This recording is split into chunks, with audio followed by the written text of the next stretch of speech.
Hey everybody, welcome to another episode of Worlds Collide on the channel for NRD Forge. My name is Mitch, this is my co-host Justin, Hi guys.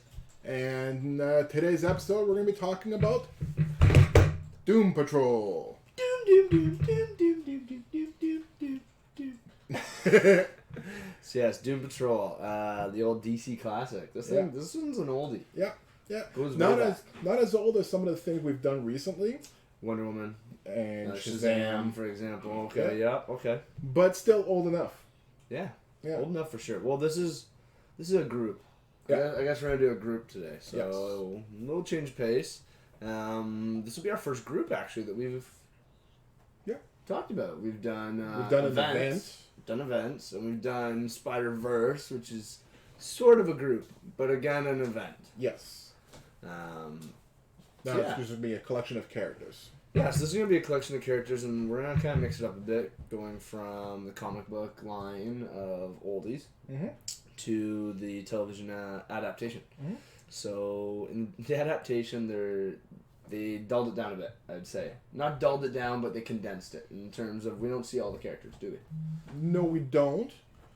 But, okay, so let's talk about that. Let's talk about the show first this time around. That's what I figured, right? Because the show is going to actually be less to talk about, I think, than the comics overall. Yes. Okay, so we'll start there.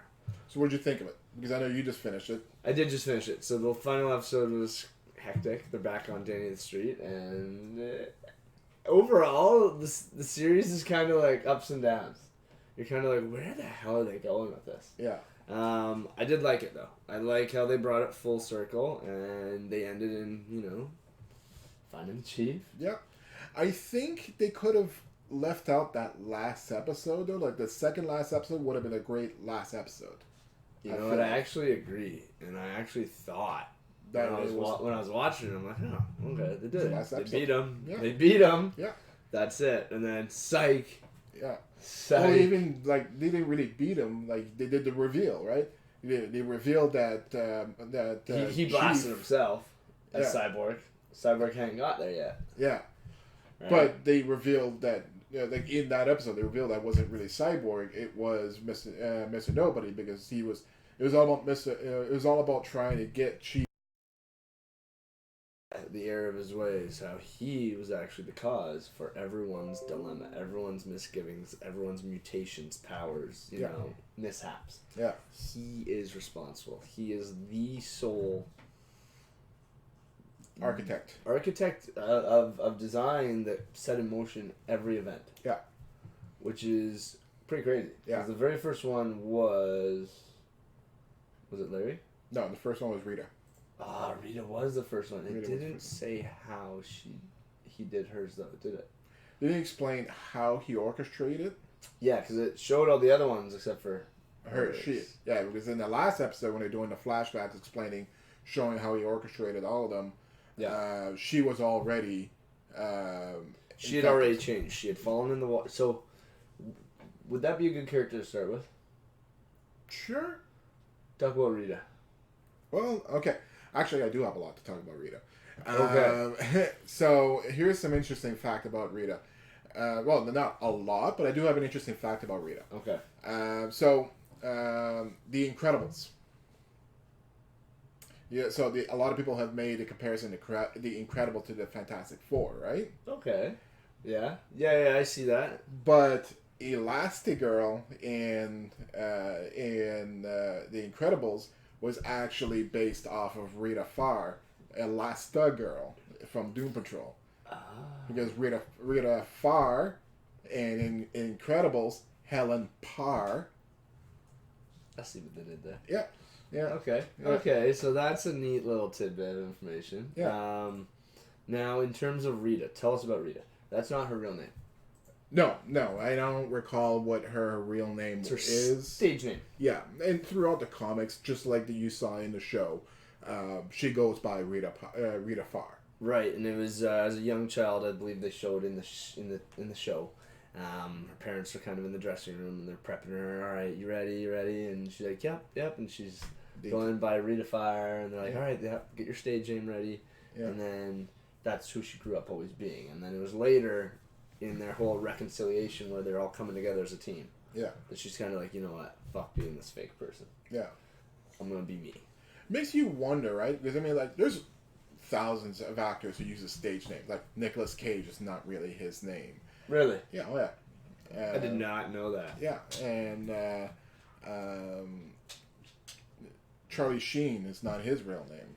Oh wait, no, is it his real name? Well, they're the brothers, right? What's oh no, it's Emilio Estevez. Yes, it's Emilio Estevez. His last name is actually Sheen. Well, his mom is Estevez, so I think he took the maiden name. Okay, so those are some good examples, I guess. Yeah.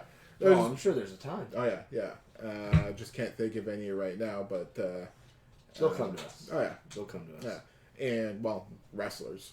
Oh yeah, wrestlers are big for it. Yeah, and wrestlers take on a name so completely that like I don't even know if they ever refer to themselves their real names outside of the wrestling business. Like I'd imagine when two wrestlers are not working, and they're just out for drinks, they'll actually, hey Rock, hey Austin. Oh yeah, it's probably just easier to stay in. Yeah. Stay in character, you know. Hey Hunter. Yeah. Way easier. Yeah. Okay, so in terms of Rita, is she the oldest of them? Yes. So she it was like from like the 1920s. Yeah, and it was during that shoot. They were in the Amazon somewhere, right? Yeah. She walks out on that rickety little bridge, and they go, "Okay, action!" Blah blah blah. Falls through. Yeah, and then she gets infected by that parasite that makes her molecules unstable.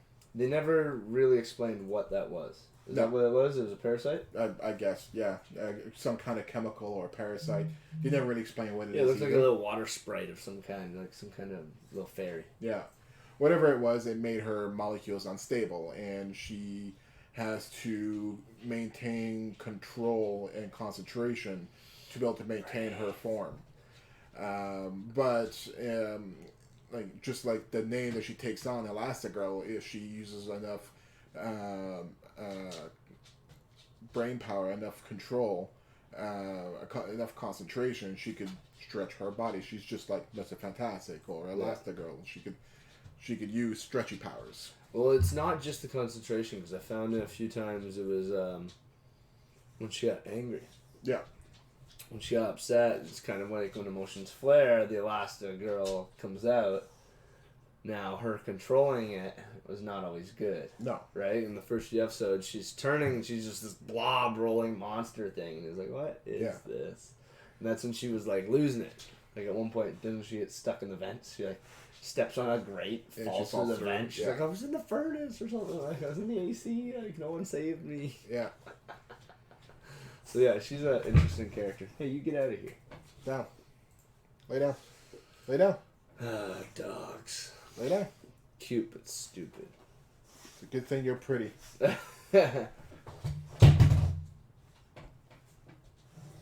Alright.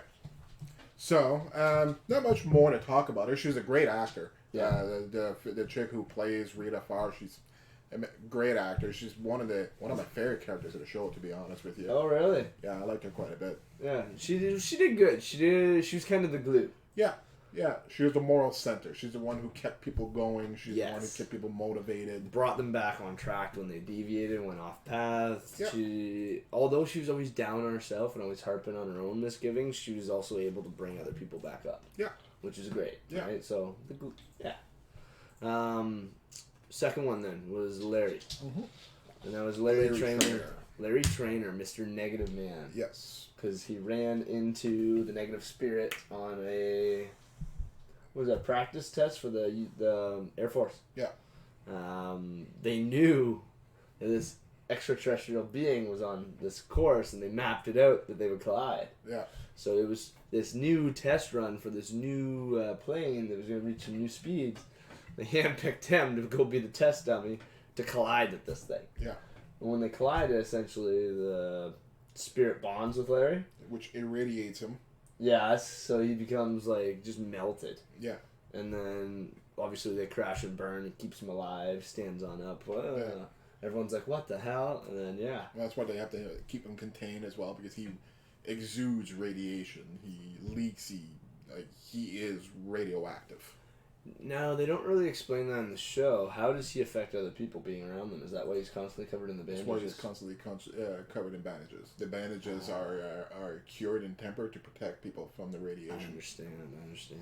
Yeah. Okay, it's kind of like, hasn't he just gotten over the fact that he's this ugly fuck? Yeah, exactly. You know, just take the bandage off, man. It's been like 60 years. Yeah, it's not a vanity thing. He keeps the bandages on to protect everybody else. So that was something I had a misconception about there. I thought it was like he just wants to keep it on just so no one knows he's fucked up. Yeah. Okay. And so again, that was orchestrated by the chief. Yeah. When he was working with what association? It was the Bureau of Normalcy. Bureau of Normalcy, and then basically they come in and they hands him over to basically Stryker. X-Men, you know, but not Stryker. Xavier, that's who it was, yes, and he does all the torture. Oh, I mean, from the Bureau of Normalcy, he's pretty much Stryker. He's basically Stryker, yeah. So hands him over to him and lets him torture them away. Yeah. And then they must have already had... No, so that's when they get Flex. Is Flex third? No, Flex... He's not because of Chief, I don't think. That timeline is a little messed up. Okay, so we'll talk about Flex maybe in a bit. Yeah, so let's leave Flex. We'll save Flex Mentallo for... Yeah, we'll leave Flex out for now. Because we got lots to talk about for Yes. And it's not... and let's not forget about the ones from the Insane Asylum. Because those are the originals. They were Doom Patrol before this Doom Patrol. Okay, so maybe we should... Nah, we'll get back to them. There's a reason why. I'll get back to them. Carry on. All right. So then after Larry, which also fantastic actor as well. So for anybody who hasn't checked out Doom Patrol, the comic, it was known for its vast weirdness, and it is a strange show. Not Legion strange. Legion's a different level of strange. This is really strange on its own. But fantastic acting all around. The guy who plays Larry Traynor, Mr. Negative Man, is an excellent actor as well. Absolutely. His flashbacks with his lover and with his family and everything is very heartwarming. His journey to accept who he is excellent. The show is great for character building. Well, they literally spent an entire season just introducing characters. Yeah. And building the who, what, why, when, and where. Yeah. You get to know each of the characters, what's their motivations, what's their baggage. Like the only show I can think that did as well of a job as this, in terms of character introduction, Lost. Yeah. Right? Yeah, like, Lost. you could almost picture, like, the first 2 seasons, each episode... Lost had a lot of character they didn't develop. Later. But first season or 2. Even the first season, there was a bunch of throwaway characters, but they were just going to die anyways. And that's fine. That's fine. But at least they the developed main characters. A episode per character, and they showed you the who, what, why, when. They backstory it, and they at least did the same kind of thing for Doom Patrol. Yes. For some characters, multiple times. Yes. Right? Because some of these characters are old, and they have been... It took them 60 years to kind of crack the shell. Yeah. In a sense. Yeah. And we haven't even talked about Jane. No. Yeah. So, in the show, Jane would be the next one. That's what I thought. Crazy Jane. Yeah, number Crazy 3 is the next one. Who is... But that's got to be like 40 years later. Yeah, I think she's... because Cliff would have been from the 80s, I think. Cliff is from the 80s. At least. So she's from the Bill 70s. NASCAR days. Yeah, I think she's from the 70s, I guess. That makes sense. Yeah. As far as the timeline's going here. Yeah, I don't really know what timeline Jane is from, but or what's her real name? Actually. The child. Sweet little baby. Oh no, not baby girl. No, her name. There's another name that she goes by. Right. That she doesn't want people to talk about. Yeah, because that was the one who basically all these identities got formed to protect. Yes, because she was abused by her father. Yes. And he gets his. Yes. I think it was like episode 3 or 4. Just bringing up my notes here. Yeah. Because we haven't really mentioned Crazy Jane has the split personality disorder. Also a great character. She's got 64 different personalities in her, each with a different superpower. Yeah. So she is a lot like Legion. Yeah. Not as powerful as Legion, but she's pretty powerful. Yeah, everything I've seen, like, she's the do-all, right? Yeah. Hey, we need to teleport. Hey, we need you to turn into a fire goddess. Hey, we need you to stop time. Hey, can you throw words like knives? Like, yeah. She does everything. Yeah. Yeah. Mind control. That's the good one when she becomes the doctor? There's one that controls mind straight up, and there's one that has a power of persuasion. Oh, okay. And then you have the psychiatrist who has the ability to analyze people in situations, and you have Hammerhead, who is the tough, gritty fighter, and you have Baby Girl when she needs to let out emotions and to invoke pity from people. Yeah. The mind control one is the lovesick crazy one there, the blonde. Fuck, what's her name? I forgot her name, but she has the power to control people. Yeah, because she's trying to marry the one guy at one point. Yeah. And the one that was in the past that started a cult, she has the power of persuasion, is what she has. Yes. Oh man, Jane is. See, I want like a list. I want like 64 personalities, 64 different powers. Like, that's so many. Yeah. That's so many powers. Yeah. Like, she is her own Justice League. Yeah. In a comic, they even talk about how when Cliff is talking to her, she'll switch between personalities in mid-conversation. Well, she does it in the show. They kind of show on that, right? Yeah. But, like, Cliff must be like, what the fuck? Yeah. Because they had the biggest bond. Yes. Now, has that always been the thing? Yeah, in the comic, yeah, the way they introduce it, yeah. So, in the comic, she wasn't brought in before Cliff. Cliff was one of the originals. Ah, so then she came in, and he was kind of the one that let her adapt. Yeah, well, yeah. So when she was brought in, the Doom Patrol. I'll get into that story and one of the history of the Doom Patrol. But when she was brought in, Cliff was one who took her in and became her friend because she needed one. Nice. Well, okay. Yeah. Yeah, I think Cliff needed one just as much as her, but yes. Yeah, they were a fitting couple. Yeah. Not couple, but yeah, good team. Duo. Good team duo. Yeah. So let's talk about Cliff. Cliff is probably my favorite character. I'd say he's my favorite. Yeah.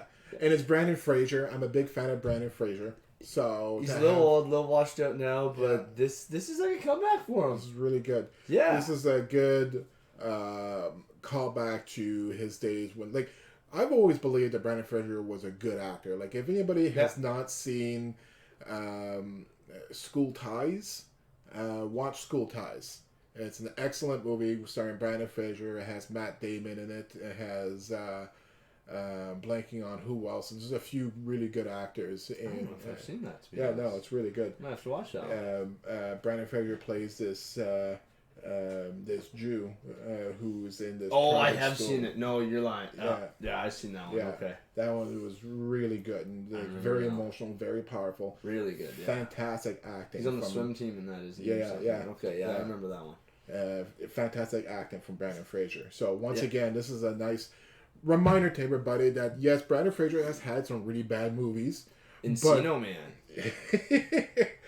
But he's a good actor. He is a good actor.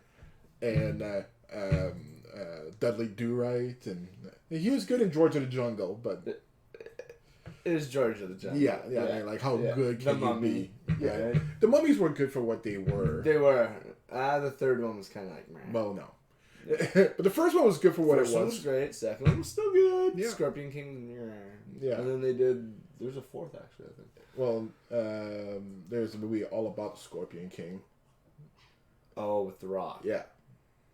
Oh yeah. See, I thought that was the third. Yeah, my mistake. Well, there's The Mummy Returns, and I think in that one, The Rock plays a Scorpion King. He's a villain. Yeah. And then in the movie of the Scorpion King, he plays a good guy. Yeah, the hero. Yeah. Not so good.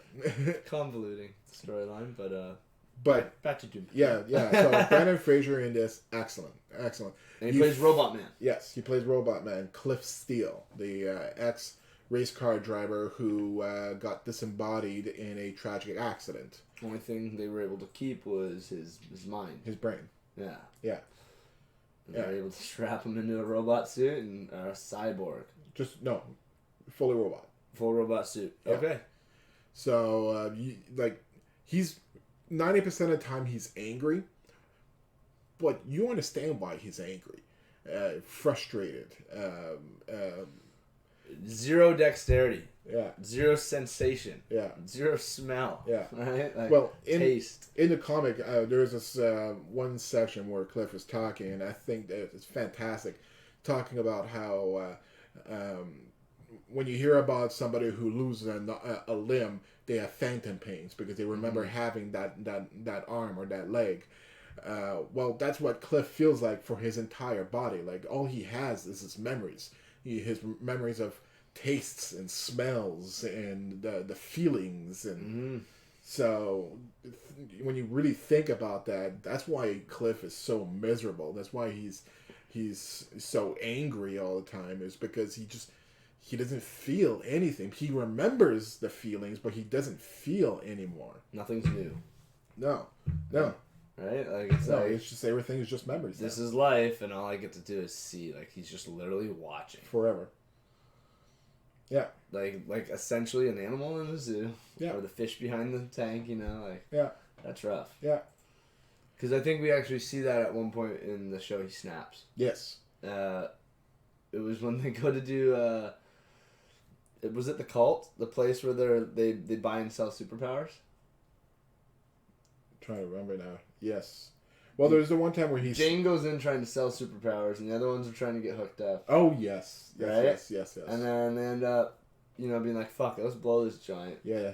By then, Cliff had snapped. Yeah. He just started pulling people apart, arms off, legs off, heads off. Just...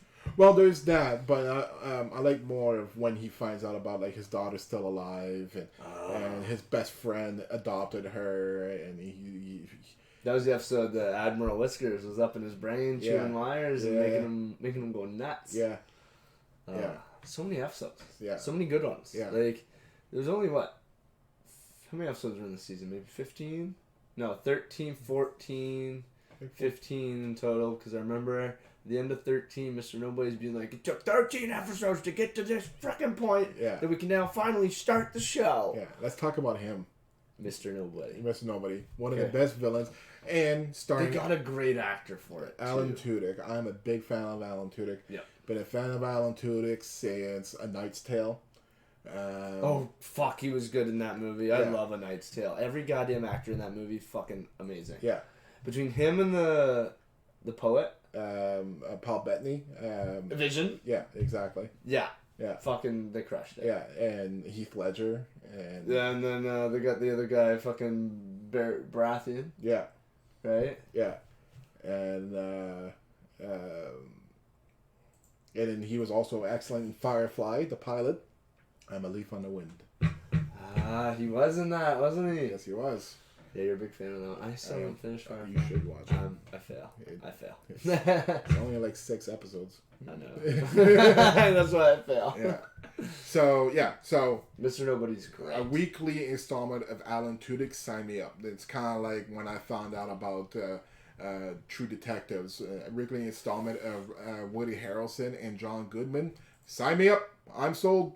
Is that the next season for True Detective? No. It was Woody Harrelson and sorry, not John Goodman. I was like, it was Woody Harrelson. Now, I would love Woody Harrelson and John Goodman to act. They've never acted together. No, I know. I was like, is that a thing? Is that real? No, Matthew McConaughey. Because then season 2 was Vince Vaughn, Colin Farrell, and I forget his name, Friday Night Lights, and John Carter from Mars.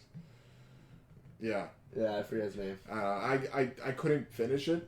The first season, it was too dry. The first season? Yeah, it was too dry for me. But I was really excited for it because I really like Woody Harrelson. Came to a good ending. Yeah, I'm sure. I watched 1, I watched 2. Yeah, great endings. Yeah. Great climax. Anyways, back to Alan Tudyk as Mr. Nobody. Who's Mr. Nobody? Mr. Nobody is exactly like they showed him in the show. He's a villain. Black and missing? Well, yeah, but he started off as just a regular nobody villain, throwaway henchman that was part of the League of Evil. Yes. And he had a task and failed at that task, and the League of Evil told him, leave or we'll kill you. So he went in hiding, and then years later, he came out of hiding to find Professor Mordo. Yeah, the mad scientist that was giving powers. That's given powers, and he ended up getting the power of messing nobody, the power to be God. Essentially, he's the narrator. He's like Deadpool on steroids because he's always talking and breaking the fourth wall, talking to the audience. Like he's aware that he's part of a show.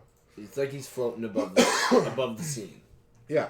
Now, in the show, while that was all happening, he was at Dr. Mordo's. He was in the chamber. The flip was switched, and it was happening. Yeah. And then they showed Chief enter and kind of fucked that up. Shot Mordo. Shot at nobody. Yeah. Stopped the procedure. And it messed this procedure up. Yeah. To rip him apart, essentially, rather than giving him whatever power he was supposed to get. He became Mr. Nobody. Yeah. Which, in the end, kind of worked out. I mean, kind of worked out. He had power to rewrite reality. Yeah. You could do whatever he wants. But then, that was what... It's one thing I never understood. Gave him a vendetta. Just why I never understood what the vendetta was about. Yeah, it was like... You got unlimited power. Where's the beef? Why are you mad? Why are you mad? I wanted the other unlimited power. Yeah. Phenomenal cosmic powers. Yeah, I don't know. That was kind of weird. So I didn't know if that was comic storyline or if that was just it is TV comic storyline, but he's not as big of a villain to the Doom Patrol in the comics as he was in the show. Yeah, he's fucking with them constantly in the show. Huh? Yeah, they have multiple other villains. Like one classic villain of theirs, you'll laugh at this, but he is legitimately one of their classic villains for like the 1960s. Is plant animal mineral man. Plant animal mineral man. No, animal plant mineral. One second, I have it written down. The guy with the raptor on his shoulder. Oh my god, really? Yeah. He's one of their villains? Animal vegetable mineral man. That's his name. Animal vegetable mineral man. Yeah, he's legitimately one of their reoccurring arch nemesis. And it was the guy that when Cliff's going crazy, ripping people apart, and they're at Dr. Mordo's and they're fucking everything up, and Jane ends up killing him or something. Yeah. Well, he gets stuck in the machine and they bring the building down and everything goes crazy. And he survives. He survives, but got like 9 different powers. He's got cauliflowers for hands. He's got a velociraptor head on his shoulder. Yep. And he has the ability to shapeshift in the comics. And, shit. Yeah. He's known as... Well, you see him a few different times throughout the show. And the raptor's always trying to eat him. The raptor... It's hilarious every time he's on screen. Hilarious. It was good. It was good. Well, every time he's on screen, it was like a news report of, experiment gone wrong. Now he's stuck like this, and then still trying to sue for his failed experiment. Yeah. like court case and this and that. Yeah. Just ridiculous.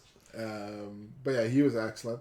I was going through trying to find out who they're there are classic enemies in the comics. There's one guy they haven't introduced in the show yet. Just called his name is General Immortus.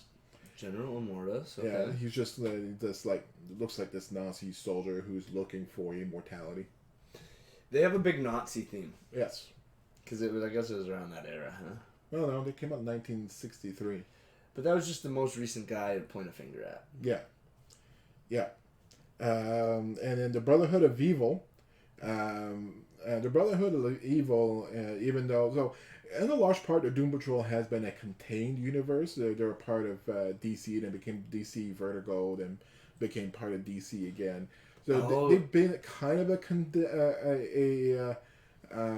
contained universe, but every once in a while, their universe spills into the rest of the DC universe. So they're not typically in the Wonder Woman, Shazam, Batman, Superman verse? Not typically. They have done crossovers. They've done team-ups with the Flash. And so they have done... And Beast Boy was a member of the Doom Patrol. And actually, I'm pretty sure Beast Boy got his introduction in Doom Patrol.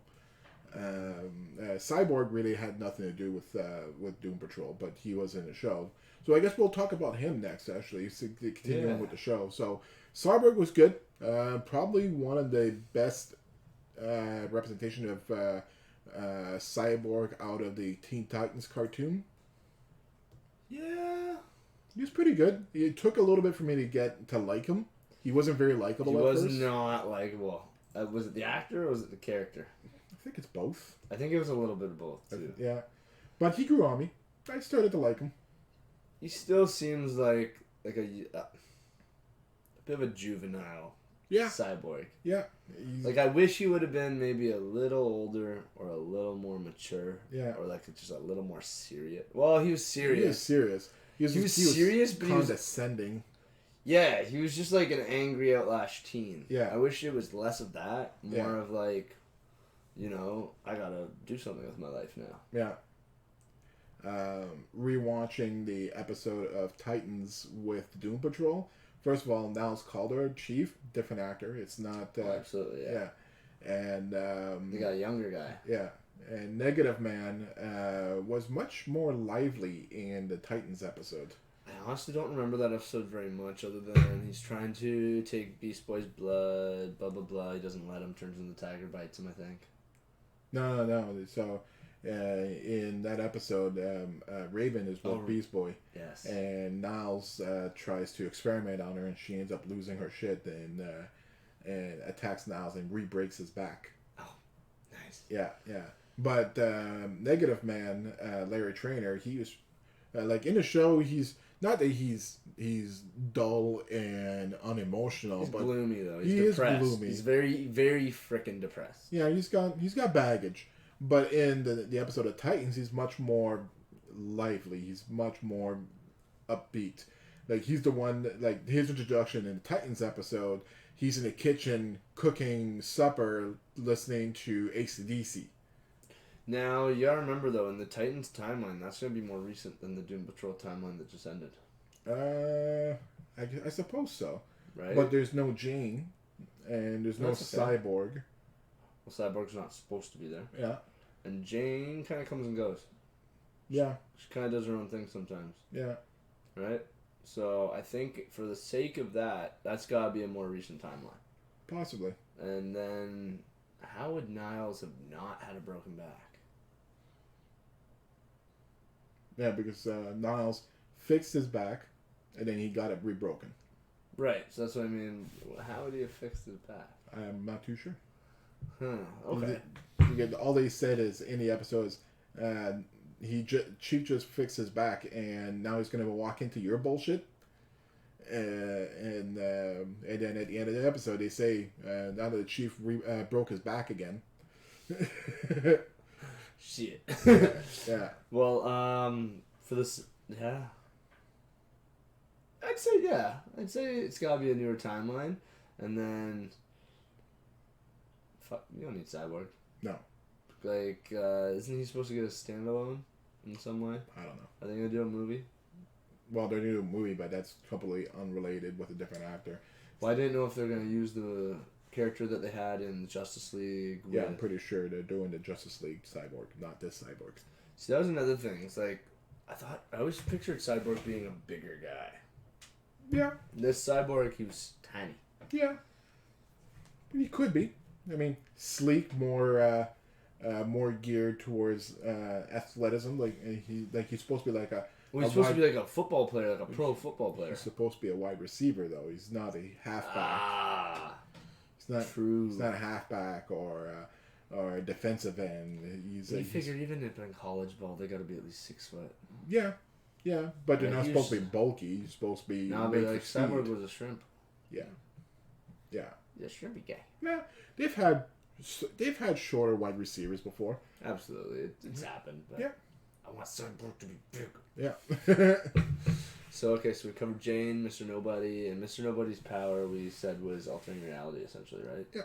And he didn't bug them too much in the movie, in the show, because he even had the chance to end them and wanted to fuck with them instead. Yeah. And that's when Ezekiel got pissed off. Yeah. Well, as you said, like, phenomenal cosmic power, but his plans and ambitions are very small. His plans and ambitions are revenge against Niles Caulder, and that's it. That's the extent of his grandiose plans. Once he got his revenge, he's got nothing to do. Now what? Whereas Ezekiel wanted to rain chaos and destruction among the whole planet, bring upon the apocalypse, destroy the world. Yeah. And Ezekiel is the cockroach, tiny little cockroach. And then you also have Mr. Whiskers, or Admiral Whiskers. Admiral Whiskers. So Admiral Whiskers is the rat. Yes. Now, in the show, it showed Cliff driving the bus. Yes. Out of the manor, and Admiral Whiskers' mom, the rat, went running across the road and ran over. Road chill. Yeah. And Admiral Whiskers sat there being like, "No, Mom!" And he was hilarious and sad all at the same time. There was a little Dr. Dolittle moment, right? I thought someone was going to bring a rat back to life or something, you know? Yeah. But, hey, you, come here. Yeah, so, hellbent vengeance from a rat on a robot man. Yeah. So, what he ended up doing was, he waited it out. Waited till Cliff was asleep. Yeah. Or no, Cliff was in like a daze. Well, yeah, because Cliff doesn't sleep. Right, so he was on the computer. Yeah. And he's just going, and that's when he found his daughter still alive. Yeah. And his ex-buddy, was it Bud? Yeah, his best friend, yeah. Yeah, Bud had now fostered his daughter. Yeah. And he's all like, losing it, and he kind of blanks out, and he's sitting there, and he has a hole here from a bullet. It was like a bullet wound or something. I think so. And Admiral Whisker just crawls right in. And then a week goes by, and he starts chewing on some circuits, and eventually Cliff loses it. Yeah. And then Admiral Whiskers pops up being like, mission successful, I drove him crazy. Yeah. Yeah, there's some great villains. It's like, they made a villain out of fucking nothing, and that was what made it great. Yeah. Yeah, kind of reminiscent to Shazam's villain, Mr. Mind. At the end. Yes. The worm? Yeah, he's a worm. Yeah. Yeah. It's like, alright, somehow you got ultimate powers, and well, that was the best thing, right? Like, we had our own Godzilla showdown at the end between Ezekiel and Admiral Whiskers, and then it turned into a makeout fest. That kiss will haunt my nightmares. It was so graphic. So much saliva that you wish you never saw from a cockroach or a rat. And all in the middle of it are a robot man trying to get across his Temple of Doom bridge. I'll never get that out of my mind. Okay. It was awesome. Yeah, so what happens? It was Mr. Nope. Alright, we gotta start at the beginning. What happened in that episode was they're saving Dorothy. Yes. Who is, in the comics, part of the team. Yes. Not Niles Caulder's daughter, but in the show, Niles Caulder's daughter is Dorothy. Yes. And in the final episode, Mr. Nobody's kidnapped her and basically held her hostage. And they got to go into Danny the Street. Oh, because everyone's trapped in a picture. We haven't even talked about Danny the Street yet. Who's Danny the Street? Danny the Street. We'll get back to that. Yeah. Danny the Street is a gender bisexual street. It's a sentient street. Gender queer street. Sentient street that could travel anywhere it wants. Yeah, it just teleports. Now my street is here. Yeah. And it's a street where they just party all the time. They're just having fun, and it's a place where freaks get to live and be themselves. Yeah, people who don't fit in, they feel like they're just out of place. They end up finding Danny, and Danny takes them in. Yeah. Apparently, it's like a little orphanage. Apparently, there are some mainstay stores in the comics in Danny the Street that wasn't featured in the show. But still, it was pretty spot on, like how Danny communicates with the flags and the pop-up balloon people. The newspaper that just flies across the street in your face, and you're like, oh, today's ad is, oh my god, look out behind you. Yeah. Oh, thanks, Danny. Danny the Street is pretty cool. It's a pretty interesting character. It's like hard to comprehend, much like ego is hard to comprehend. How does like a living planet from work? Guardians of the Galaxy? Yeah, and well, DC has their own version as well. That's a Green Lantern. Oh, they do, the Green Lantern planet. Yes. And that's named Ego? I'm trying to remember what its name is. Well, that'll be for a different episode. Later days. But still, just that trying to wrap your head around that concept of it, like it's not. It's a sentient street. Yeah. But yeah, really cool. Person, place, or thing. All? Yeah. Yeah. It's a noun? All of them at once? Yep. Alright. So Danny the Street is where they all go. Because Mr. Nobody's basically put Danny in the street, frozen them all in a painting. Yes, but why? It's because Niles Caulder got Danny the Street to hide his daughter.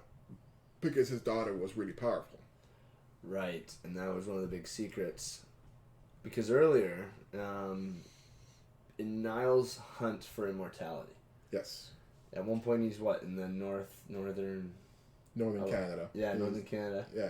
Who is it he meets? What's her name? I don't remember her name, but she's just like the missing link. She's like a Neanderthal. She's a caveman who never evolved. Who? Yeah, she's like the last of her kind. But more than that, she summons the spirit of that thing. Yes. Do you even know what that is? No.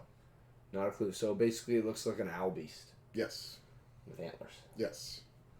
Thing that looks fucking vicious. Yes. You know what it kind of reminds me of? It kind of reminds me of the saber-toothed bear moose in Avatar: The Last Airbender. Yeah. Yeah. Yeah, I'm thinking Boomkin from WoW. Yeah, kind of a boomkin as well. Kind of Boomkin from WoW. Yeah. But, yeah, it was a crazy creature. So, basically, he's up there with another hunter, and they're trying to trash this thing down. They get set upon by wolves. He thinks his partner's dead. He's running for his life. Wolves are about to attack him. This thing comes and saves him. Mm-hmm. He wakes up, and the Neanderthal is basically caring for him. Yeah. Right? And then he ends up get to know this thing over years. Years pass. I think he's gone for like 10 years. Yeah. And then they end up consummating. Yeah, they end up falling in love. But I'm pretty convinced the only reason why he did fall in love with her is because he realized that she's immortal. Ah. So let's talk about Niles. Because I think he's an asshole. I think it's important to understand his character more than anybody else's. Everybody else's character is great. They have their own layers, their own baggages. Mm-hmm. But Niles, throughout the entire show, is very secretive. You don't know very dark, very what's secretive. His deal. He's like a triple agent. Yes. So, in the show, he's a good character. Sort of. He's an asshole. He's not a good person. He's not a good person. But they make it appear like he is. Yes. Especially in the first half of the show. Yeah, so even like at the end, like when everybody finds out of what he didn't want them to find out because he grew to care for them. They became his family. His family was his experiment, but he also bonded. Yes. But he did ruin all their lives. Absolutely. Destroyed them. He set them up for the events in their life that would ultimately end in their misery. Yep. Right? Their downside. Like, they all had catastrophic events that caused them to lose everyone they loved. Yeah. Distance themselves from their families. Yeah. Now go on for eternity living as immortals, essentially. Yeah. Dealing with those frustrations, losses. Yeah. But, so I'm pretty sure he didn't really love the Neanderthal. He forced himself to fall in love with her to uncover her secret to immortality. Yeah, that's a really good guess there. Yeah. So, let me talk to you about Niles Caulder in the comics. Tell me all about him. So, Niles Caulder in the comics, it gets revealed that, just like in the show, he is the cause of all of their tragedies. He's the one who destroyed all their lives. but it wasn't for experimentation to find a solution to immortality. It was because they were all terrible people. They were all conceited, self-absorbed, bad people, and he wanted something happen to them to make them freaks so that they could learn to be better people. So he did it from a purely malevolent, like, I'm an asshole, go fuck yourself kind of. Yeah, wow. Yes. Niles. Yeah. Eventually he becomes a villain. Eventually he becomes one of the there's a big story arc apparently where he becomes the villain of the Doom Patrol, and the Doom Patrol have to stop Niles, because Niles ends up developing these nanotechnology to try and take over the world. They end up defeating him. I didn't read the series; I just read like the synopsis of it, and what happened at the end is they defeated Niles Caulder, and Niles' head ends up getting separated from his body. But because of the nanites, his head remains alive. So now to keep Niles' head on an ice tray, being kept alive by the nanites. So he can still hang out and talk with them. Yes, he's just a head. Future fucking Rama. Yeah. Yeah. God damn it. Yeah. I bet that's where they got it from. Probably. That's awesome. Yeah. All right, so yeah, he's a dick. Yeah, very much so. He's not a good person. Like they might not go that route for the show. It does look like they're trying to make him more sympathetic in the show, but he's an alright asshole in the comics. He's not a good person. They could still go that way in the show. Yeah, they could absolutely still go that way in the show, because although he's like, oh, I feel bad for what I've done, you know, it's like, not really. Like, you definitely caused that. Yeah. Knowing the outcome, and yeah, you just felt sorry about it later. Well, yeah. That's like everyone, you know? Hindsight's 20/20. Yeah. Especially when you have to live with it. Yeah. But he'd do it again. Yeah. He would do it again. Yeah. And the fact is, those people are still shitty people. Except for Cliff. No, in the show, like, that was a really good scene where he was like, you see him bawling his eyes out because Cliff didn't die the way that he had orchestrated him to die. He was supposed to die in a car crash, in a race. Right, but then not dying with his exactly. And so, I think if he would go back and do something differently, it would have been Cliff. Yeah. He still would have done it to Cliff, just make sure that his wife didn't die in the process. He didn't want other people to die. He wanted the guilt to fall where, you know, it belonged. Yeah.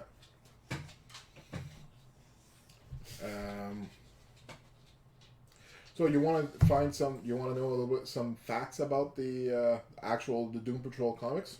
Are we talking about the OG team? Yes. Yes. All right. So the original team is Niles Caulder. Yeah. Robot Man. Okay, so Cliff. Negative Man. Okay. Larry. And Elastigirl. Oh, so not the three that we saw on the show. Who the fuck are they? They were from... So we'll talk about that in a second. Okay, but those are the those are the original, yes. Okay. And they came out in the first publication of Doom Patrol. Wasn't actually listed as Doom Patrol. It was actually listed as My Greatest Adventure.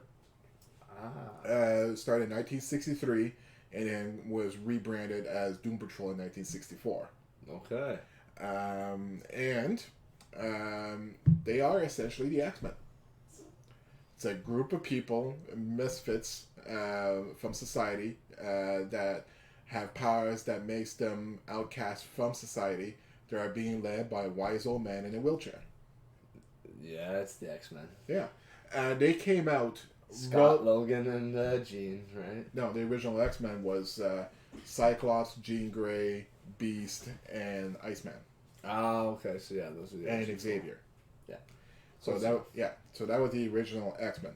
The X-Men and Doom Patrol came out relatively like within months of each other. Which one was first though? I think Doom Patrol.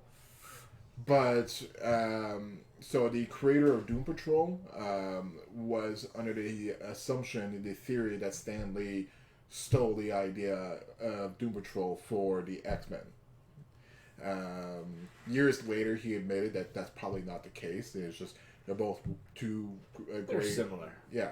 The timing was close. Exactly. But they've managed to go so far in such different ways. Yes. Yes.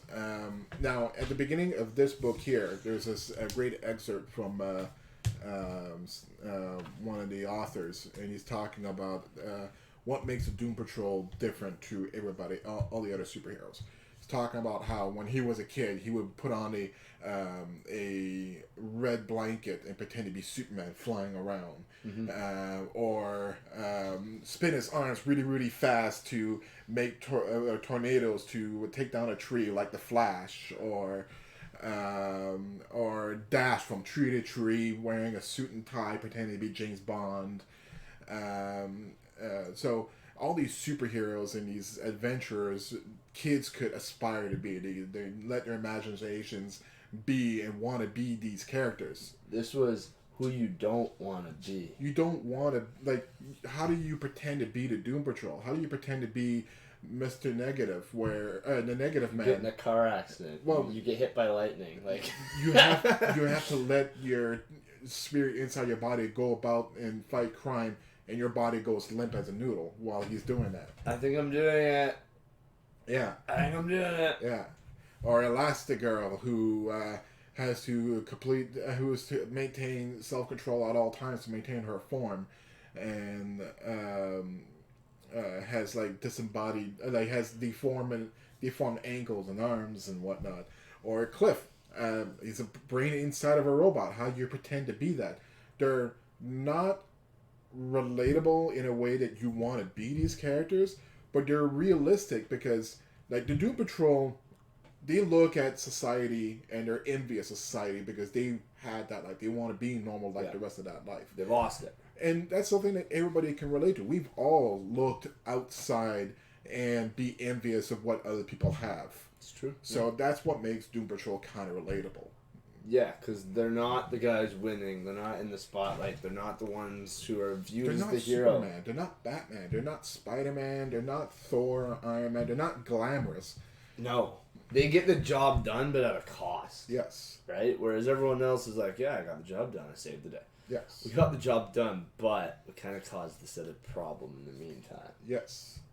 Exactly. So it's kind of, yeah, we solved one just to have to tidy up another. Exactly. And I think they said that at the end of the show. It's like, well, fuck yeah, we did this, we did this, we did this, we did that, but we also did this, and that at the same time that went right against all the good stuff. Yeah. And it's like, well, yeah, we're a bunch of fuck-ups. Yeah. But that's the Doom Patrol. Yeah. They're the B-listers. Yeah. Almost C-listers. Yeah. Yeah. Right? They're those orphans that just kind of stay in the home until they've caused a problem they have to go out and solve. Yeah. Pretty much. Yeah. So yeah, that's the Doom Patrol in a nutshell. That's the spirit behind the Doom Patrol. And those are the first three with Niles. Yes. Now, so that series got canceled for about 9 years. Do you know why? Just sales. Yeah, figures. And they were just like an offbeat superhero team, not superheroes but not really superheroes kind of thing. So they were picked up 9 years later, and the new writers are the ones who started introducing new characters, and those characters they introduced in the new series are the characters from the past in the show. Like the ones who got put in the old folks' home. Yeah. Those characters are the new Doom Patrol that got introduced in like the late 60s, early 70s. And there was Mento, and there was like some shit with dust powers. There was Joshua. Joshua is one of the ones Joshua's one of the ones who actually continues on with the rest. Yeah. But yeah, so I forgot the names of all the characters. That's okay. That's why I didn't put a lot of focus in there, because they're not really that They weren't important. relevant. No. And the reason why that series didn't really succeed is because they were trying to make this Doom Patrol more like the other superheroes. They weren't as deformed. They had superpowers. Yeah. They were more like every other character, and that's not the spirit of Doom Patrol. Yeah. So that went for a little while, from like early 70s to like the early 80s, spill into like the mid 80s, and there was in 1985, Grant Morrison was going to take over the Doom Patrol to resuscitate the series because it wasn't very successful. Someone had to breathe life back into him, right? Exactly. So before Grant Morrison took over, the writer who was writing for Doom Patrol at the time to help Grant Morrison bring life back to the series did an event that killed off most of the characters that he introduced. Grant Morrison told him what characters that he wanted to keep for the Doom Patrol, and the writer just killed off the rest of the characters that Grant Morrison had no interest in using. So that's why, once again, I didn't put a lot of focus on those other characters because majority of them were dead. It's a good way to tidy up things, and you know what? If you're not going to use it, might as well kill it. Yeah. In a good tradition too, because when the original Doom Patrol happened, like the original lineup, when they got canceled in 1969, the Doom Patrol got killed off. This is the first time ever where when a publication gets canceled, they actually killed off the characters. Usually they'll just cancel the publication and then... To be continued. Exactly. But no, they straight up killed all the characters. The only one who didn't die was Cliff. Throughout all of these, Cliff has been the constant character through all of these incarnations. He is the icon for Doom Patrol. Yeah. He was in the original lineup. He was in this 70s, 80s lineup. Yeah. And he's in They killed off Rita. They killed off Larry. Yes. So when they killed off Larry in the second incarnation of Doom Patrol, the negative spirit went inside this female soldier and became negative woman. Mm-hmm. And Rita, I don't know exactly what happened with Rita, but I know she comes back in this series. Okay. So I think she didn't really die. So in this series, so you know how I said that when this writer killed off all the characters before Grant Morrison took over, killed off that girl, the negative woman. So in this is actually, I'm blanking on the name, but it's actually a fusion of Larry Trainer and the girl. So they are like a transgender. The negative spirit. Yeah. And now they're transgender. Oh. Yeah, it's both characters combined. It's transgender negative man. Interesting. Yeah. Interesting. Yeah. Okay, and that probably would have been the first transgender superhero ever. Yeah. Cool. Yeah. Cool. Yeah. Because Danny doesn't really count. No. Nope. But I think Danny the Street was also a creation of Grant Morrison. Oh, cool. Okay, so he's bringing in kind of all the oddities. Yeah. All the obscures. Grant Morrison was a big fan of the original series, and he understood what made the original series unique. That's good. You gotta understand. So he brought a lot of that back. He's the one who brought a lot of the weirdness. It is fucking weird. Yeah. Doom Patrol is very strange. Yeah. We didn't even talk about Flex yet. No. Hey, Flex Mentallo. We'll talk about Flex and then we'll talk about the Bureau of Normalcy. Yeah. And holding cells, essentially. Yeah, the ant farm. The ant farm, that is what it's called. And we'll also talk about the League of Evil. Okay, so why don't we start with League of Evil? Okay. So the League of Evil, the reason why I want to bring them up is because if anybody's watched Young Justice, the League of Evil... The League of Evil was in Young Justice. Yeah. So the League of Evil was led by the Brain, which is a disembodied brain inside of a robot that's always with the gorilla Monsieur. One second here, Monsieur. Where is it? Monsieur Malat, who's the Brain has a French. He's a French mad scientist. That's just a brain that's inside of a robot now. And Monsieur Malat is also a hyper intelligent gorilla that is French. And there's also Madame Rouge. Not too familiar with Madame Rouge and what her powers are and whatnot. But she was part of the Brotherhood of sounds French again. Brotherhood of Evil as well. Yeah, bunch of Frenchies. Yeah, bunch of evil French people. Bunch of super villain French people. Yeah. Yeah. So, and then there was another team that got introduced by Grant Morrison called the Brotherhood of Dada, DADA, and that was led by Mr. Negative, Mr. Nobody.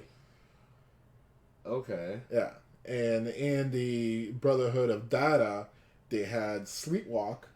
We haven't seen him. No, her. Sleepwalk is a chick who has super strength, but only works when she's sleeping. Her name's Sleepwalk? Yes.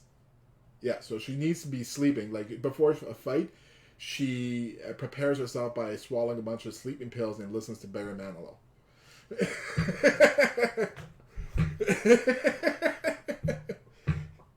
Gotta set the mood. Yeah. And then the Scissorman. The Scissorman is another really strange thing that Grant Morrison had created. And they're part of the Brotherhood of Dada?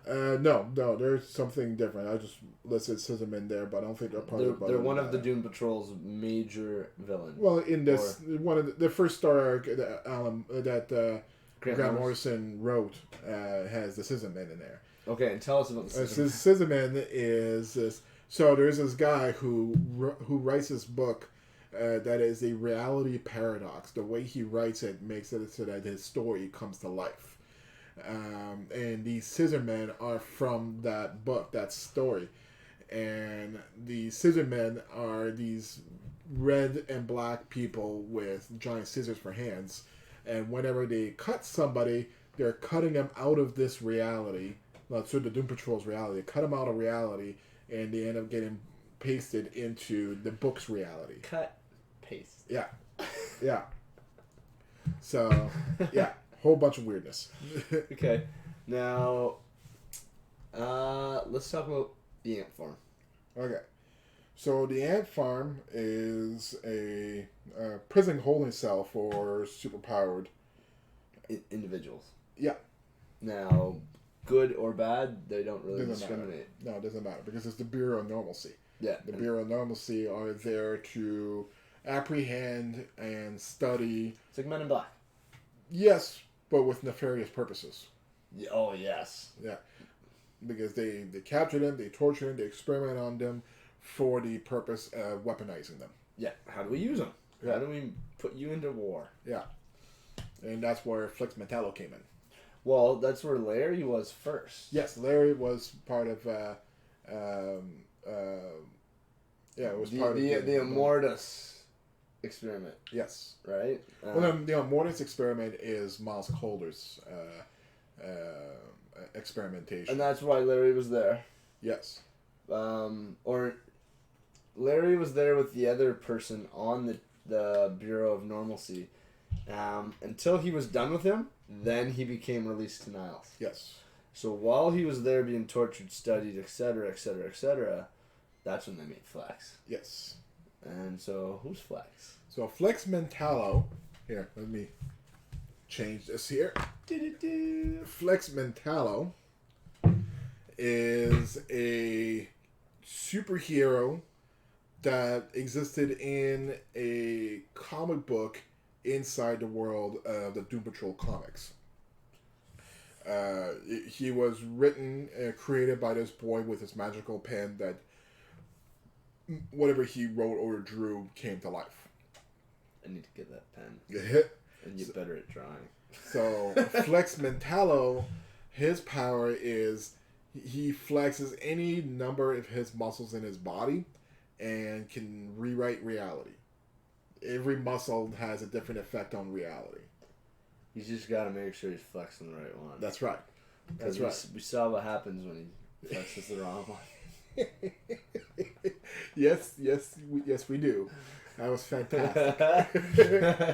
Was that in the final episode? Yes, it was. Okay. No, it wasn't the final episode. We won't Prior to that. We don't see Flex at all in the final episode. Oh, yeah. Yeah. So, prior to that, though. Yes. It was on Danny the Street. Yes. They're trying to get to the white space. Yeah. Yeah. Yeah. So he flexes the wrong muscle and gets everyone on Damien's street to orgasm. Yeah. Everybody climaxed. Oops. It was great. Everyone but Cliff. Yeah. Poor Cliff. He faked it. Yeah. He faked it.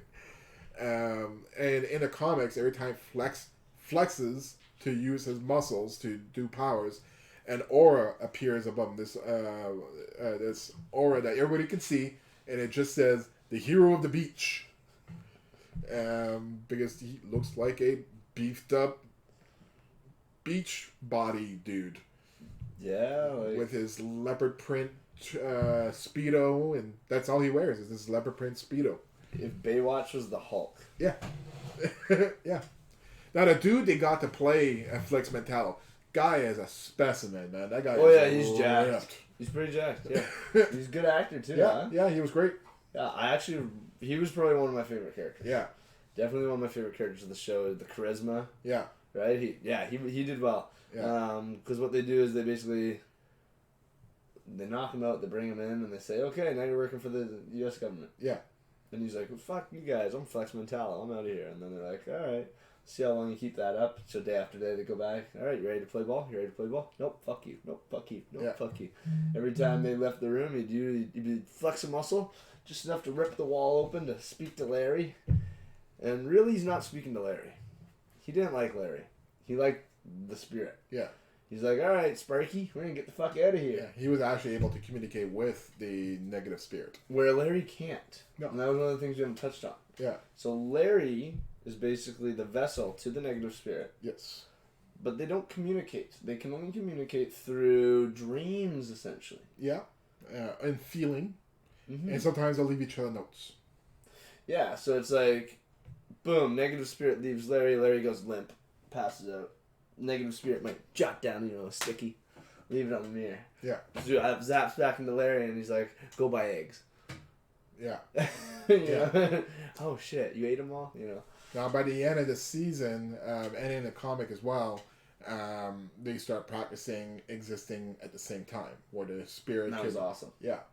No, they can do that in the comics. Yes. For limited to a time. degree. For a limited time. Like, just like they 20, show... 30 seconds kind of thing. Exactly. It's a limitation to his power. Alright, you run that way. I'm going to go open the door. Speaking of limitations, so, who was it that has that limitation? I think it's Mr. Nobody. What's the limitation? Where they put a bag over his head and he becomes normal again. Oh it's Mr. Nobody. So Mr. Nobody, if you put a bag over him or a mask over him, he becomes normal again, and he regrets everything that he's done. He doesn't want to be Mr. Nobody, because when he's Mr. Nobody, he's insane. The guy's completely off his hinges. Yeah. He's like overpowered, could react reality. He's completely nuts. Put a mask or a bag over him, and he becomes his persona before he became Mr. Negative. He doesn't want to be Mr. Negative. He doesn't want to cause all that death and mayhem.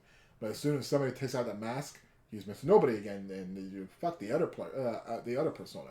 Oh man, yeah, that's twisted. Yeah, they don't have that in the show though. He doesn't have that limitation in the show.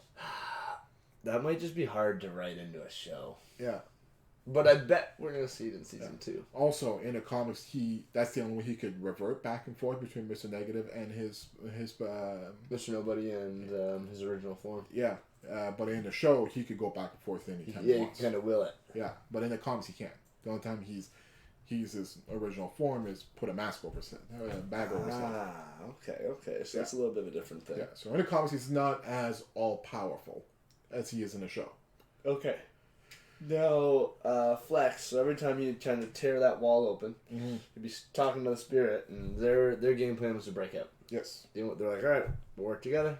Get the hell out of here. All you gotta do is reach your arm through here and take off that strap. Because he's all basically hooked up with all these muscle stems. They're just keeping his muscles in constant contraction. Yes. So he can't relax enough to flex. Yes. He's constant flex. So he's ran out of juice. He's all... You can't flex. You can't flex when you're all tense. You're already flexed. I can't go no more. Yeah. I'm gonna just pop. Yeah. blood vessels and shit. So he's yeah. like, help me out, Sparky. Larry's like, no, I can't risk ripping the suit and radiation. Larry's being a bitch. Yeah. So Flex is like, fuck you, whatever. And then finally they bring in the TV and they're like, all right, well, here's your wife. We're going to light her hair on fire. We're going to torture her. We're going to fuck with her. Otherwise, you play ball. He's like, okay, fine. You got me. Gives up. Right? So then they basically dumb him down, brainwash him with TV for 50 fucking years. And he's still on the farm 50 years later when... Who comes back? Well, they bring in Cyborg. Yes. And Cyborg's talking to him. Who are you? Oh, we're looking for you. Yeah. And at first you're not sure if he's really there because at the time Cyborg is kind of going insane. Yeah. So you kind of question whether there was anybody in the other cell or not. Until they actually break him out and there was somebody there and it was Flex Mentallo. Mm-hmm. Now, that was all in the ant farm. Yes. There were some creepy critters down in the There's a whole bunch of weirdness. And I'm sure the weirdness that it showed, like I haven't read through this comic yet, but I'm sure the weirdness you see in the show are actual weirdness that are from the Doom Patrol comics. I believe it. From the 1963 to present day, like this right here is just one comic. Well, not one comic. This is like, I don't know, 15 different comics all put together. Actually, there's a list right here. Check the glossary. This is 1, 2, 3, 4, 5, 6, 7, 8, 9, 10, 11, 12, 13, 14, 15. 15 different comics. I was right, yeah. So 15 different comics in this. This is just 15 comics written by Grant Morrison, and I don't know, I don't think this is all the Grant Morrison books. It could be, but probably not. I'm sure there's more than that. But there's also the original run, and then the failed run in the 70s, and then Grant Morrison's run, and then the run that happened after, and like it's still going and whatnot as well. So the weirdness that we saw in the ant farm, I guarantee they're callbacks to something that they faced, including the teeth butt. Yeah, the teeth butts or whatever they're called. Yeah, the jaw butts. Yeah, basically butts, but instead of a butthole, it's a giant mouth with teeth. Yeah, and they have legs. Yeah, they run around on legs, and their head's a butt. Yeah, with a mouth. No eyes. No eyes. They have eyes. No, I think they're just butt. I think they're just ass cheeks. Yeah, they're ass cheeks. Yeah. They're ass cheeks. Yeah, they're interesting little creatures. They're fucking running on the walls and the ceilings, and it's just like spilled out. Like, oh my god, they're coming. Everyone's fucking running. The one guy's face, he's got bite marks on the side of his head. They kind of reminded me of the Tremors 2. I try to forget how that movie exists. There's like 5 Tremors. Yeah. Way too many Tremors. Yeah. No, none of them were as good as the first one. No. Now, with the end of season 1, they find Dorothy. Yes. So in the show, Dorothy is Chief's daughter. He could be lying about that as well. He lies about everything. But in the comics, she's not really his daughter. Okay. Now, in the comics, they don't show her face in the show. Because at the end of the episode, she comes out of the cockroach and the camera is to her back. So they never show her face in the show. They probably didn't pick an actress. Yeah. No, and they probably don't have the effects set up for it either because she's supposed to have like a pig face. Like a deformed pig face kind of thing. Like, oh. Yeah. Wow. Yeah. Okay. Should fucking rewrite reality on that. Yeah.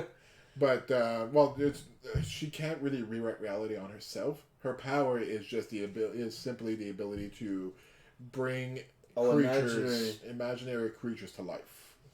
So her imagination becomes real. That's a scary thing. Yeah, especially if you dream. Especially if you have nightmares. Oh my god. Yeah. And like I was reading up on her a bit, and her creations don't have to like her. Her creations could turn on her. Fuck. Yeah. And can she uncreate them? I think so. I don't know. I don't know much about her. I hope so. When I read more of this, so I borrowed this from my friend, and I'm just reading it now, and you do see her in it. And you do see one of her creations come out, and she does end up stopping it like right there. So I think she does have the ability to just make them poof. hopefully. Yeah. All of them. Yeah. All the time. Yeah. But I don't know yet. I'm going to have to finish reading that to really know for sure. And also, hopefully we see more about it in season 2. Do you know when the release date is that? No, I don't even know if it's scheduled yet. I don't think it is. I haven't heard anything. I think it's still in talks. Well, season 1 just finished, right? A couple weeks ago, yeah. Yeah, so we'll give it some time. Give it a year or so. Yeah. So in terms of Niles, where do you think his next steps are? Not sure. Niles is because so his arc is pretty much fulfilled, right? I mean, like everybody knows what he did. Yeah. And he did it all for his daughter to protect her, but to protect everybody else from her because her powers can be destructive. So now she's no longer in Danny the Street. She's been revealed. She'll be part of the main cast of Doom Patrol next season. Mm-hmm. So he doesn't have that anymore. So now maybe he's just got to keep her in line? So either he's going to become more of an Xavier-type mentor to the Doom Patrol. Or they make him evil. Or they'll come up for some other reasons to make him a complete fucking asshole. That's probably what they're going to go with, because it's easier to do that. Yeah. And Xavier's already been done. Yeah. Yeah. He's already an asshole. They don't have to do much. Yeah. Xavier's pretty much an asshole too, though. Why? I don't want to go too far into a tangent, but there is a series where... So, you know about Scott Summers. Yeah. Cyclops. You know about Havoc. His younger brother. Yeah. Yeah. I'm blanking on his real name. It's Scott Summers, and you have Richard Summers? Well, there's a third. But there's a third. And his name is... I don't remember his real name either, but he's Vulcan. Right. Now, what happened was, there was a story where the original X-Men went on to this living island, and they got captured, they got taken, and to a point where Xavier thought they all died. So Xavier went to Mari McTaggart, who was training some new mutants, and Xavier wanted their help to try and rescue the X-Men from this island. And Vulcan was one of those mutants. And when they went onto that island, they ended up saving the X-Men. Wait, did they save the X-Men? No, they ended up getting captured and killed themselves. Because the X-Men ended up getting saved by the second backup team, which was Colossus, Nightcrawler, Wolverine, and Storm. So, but essentially, Xavier went and recruited a bunch of guys and sent them on a suicide mission. Yeah. So, but before all that happened, Scott Summers found out about his brother, and so when they all died, Xavier wiped the memory of these mutants from everybody. So Scott forgot he had a brother. Moira forgot about these mutants altogether. Oh, God. Just wiped the memory of the existence of these mutants from everybody's mind. Well, that wasn't the end of Vulcan, though. No, he comes back. Yeah, with a vengeance. Yes. But like I said, I don't want to go too far into Later days, we haven't even touched X-Men or anything in that I universe. barely touched my wealth of Marvel knowledge. Let's just say that. Yes. What are we at here in terms of... It's 9:30. All right, so I think that was actually a nice long That was longer than I was expecting to talk about Doom Patrol. We started a little late here. Sorry for the technical difficulties. Our OBS crashed and our computer decided to restart with updates. Yep. But good old Windows. We got up here. We got running. I think we've covered everything that we wanted to touch base on today. Yeah, I really don't have much more to talk about. Considering the fact that I did a lot of research on this, but I've never actually read Doom Patrol, so the fact that we're able to fill an hour and a half or a little over an hour. There's a lot that happened in those 15 episodes. Yeah, and there's quite a bit of reading material that's out there on them, and they are a important piece of comic book history. Mm-hmm. Well, like you said, they're the oddballs. Yes, they're the misfits. They don't fit your typical pattern. No, right? But in a way, it makes them more realistic because they're not the heroes you aspire to be. How realistic is Superman? Really? No, he's not. He's a fucking alien. Yeah. Every one of these guys from Doom Patrol are from Earth. Yeah. And they all have tragedies. They all have... Yes. They all have They all envy other people. They don't envy themselves. They don't think that they would trade their lives for somebody else's life. Anyone. In an instant. A normal person, too. Yes. Yeah, it's like, oh, you live a happy life? Like you got a wife and kids? You got a normal day job that you hate? Awesome. Trade me. Yeah. Yeah. That's the Doom Patrol. That's the Doom Patrol.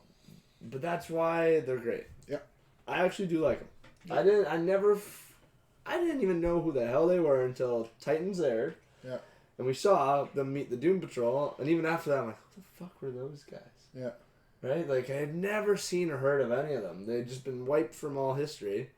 And I'm happy they got the standalone show. Yeah. I'm happy that they're going to get season 2. I like them more than Titans. So if anybody who's watched Titans and not watched Doom Patrol, I'm telling you right now, I prefer Doom Patrol over Titans. The characters especially. Yes.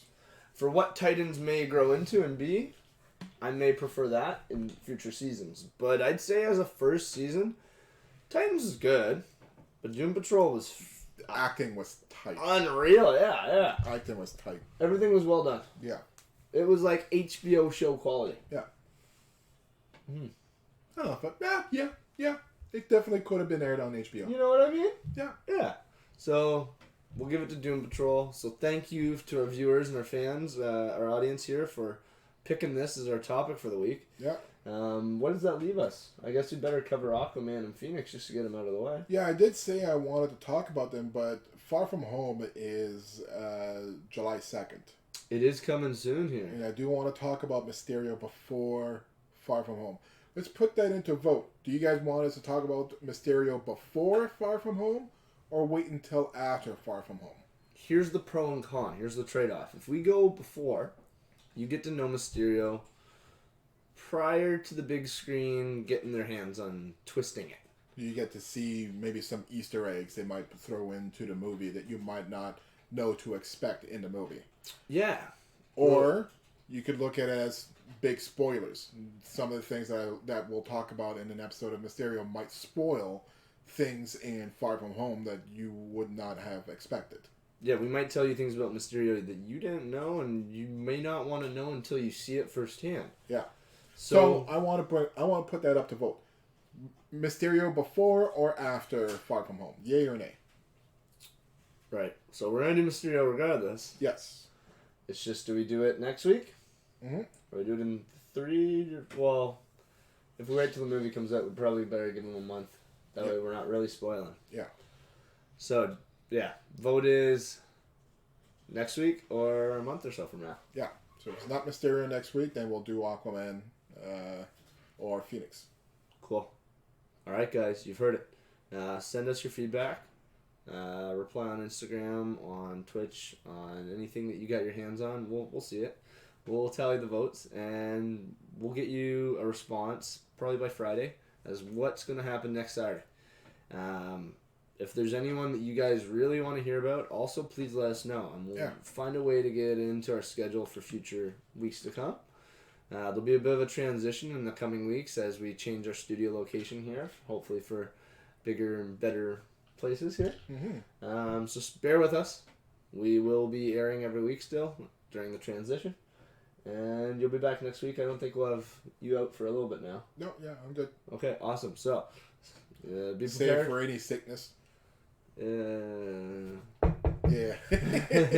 So, you can see us next week again, and we'll have a topic for you. Yeah. Either Mysterio from the Marvel Universe. Okay, we'll just put it into another 3-way vote. Do you guys want Aquaman, Phoenix, or Mysterio? I like it. That's an easier way of doing it. Yeah. Well, like he said, 3-way vote. Let us know your feedback, and stay tuned for next week. Thanks for coming out, guys. Have a good night. Cheers.